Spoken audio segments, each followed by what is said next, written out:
Hi kids, I'm Romona, and today we'll be reading Jack and the Beanstalk by William Wallace Denslow.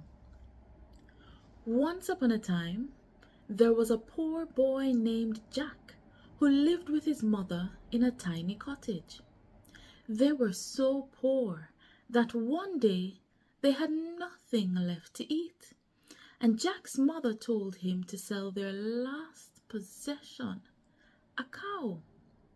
What sound does a cow make? Moo. Very good. Take our cow to the market and sell her for as much as you can, Jack's mother said. Jack nodded and set off down the road with the cow.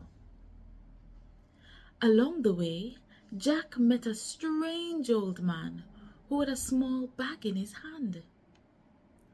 "Good morning, young lad," said the man. "Where are you off to?"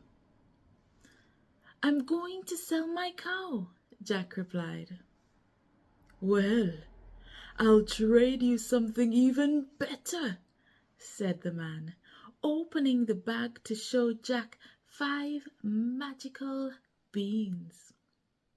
"These beans will bring you riches beyond your wildest dreams."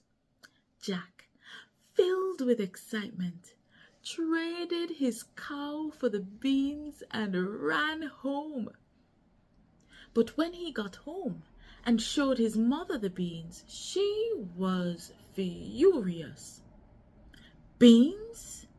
You traded our cow for beans?" she cried. In her anger, she tossed the beans out the window, and Jack went to bed sad and hungry.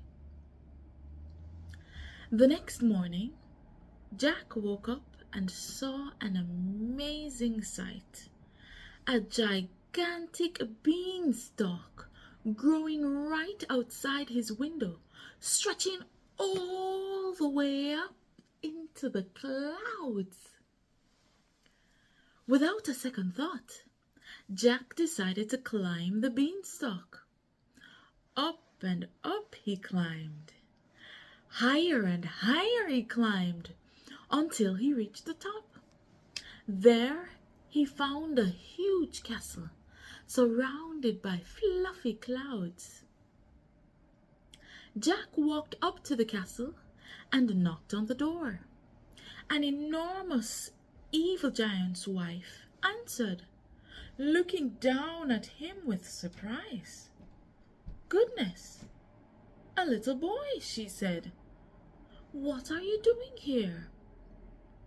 "Please, Mom, I'm very hungry. Could I have something to eat?" Jack asked politely. The giant's wife was kind-hearted, so she invited Jack in and gave him some bread and milk. But just as he was finishing his meal, the floor began to shake. "Quick, hide!" whispered the giant's wife. "My husband is coming home, and he doesn't like strangers." Jack ducked into a huge copper pot just as the evil giant stomped into the kitchen. "Fee, fi, fo, fum! I smell the blood of an Englishman. Be he alive or be he dead, I'll grind his bones to make my bread." The evil giant sniffed the air, but his wife quickly said, "Oh, nonsense! You're just imagining things. Now sit down and eat your breakfast." The giant grumbled, but he sat down. After eating, he took out a bag of gold coins and began counting them. 1, 2, 3, 4, 5. Soon he fell asleep, snoring loudly. Jack peeked out of the pot, and when he saw the evil giant was asleep, he crept over, grabbed the bag of gold, and ran out of the castle as fast as he could. He climbed back down the beanstalk and showed his mother the gold. Oh, they were delighted, and the gold kept them fed for a while. But as time passed, the gold ran out, so Jack decided to climb the beanstalk again. This time, when he reached the top, he knocked on the door of the castle, and the giant's wife answered again. "Oh, it's you," she said. "You were lucky last time, but you must be careful. My husband would be very angry if he knew you were here." Jack promised to be careful, and once again she let him in and gave him some food. Soon they heard heavy footsteps as the evil giant was returning. "Quick, hide," she whispered, and Jack jumped into a huge oven. The evil giant stomped in and roared. "Fee, fi, fo, fum. I smell the blood of an Englishman. Be he alive or be he dead, I'll grind his bones to make my bread." The giant's wife convinced him he was imagining things, and the giant sat down to eat. After his meal, he took out a golden hen and commanded the hen, "Lay." The hen laid a golden egg, bright and shiny. Jack watched in amazement. Soon, the evil giant fell asleep. When Jack heard the giant snoring, he crept out of the oven, grabbed the golden hen, and dashed out of the castle.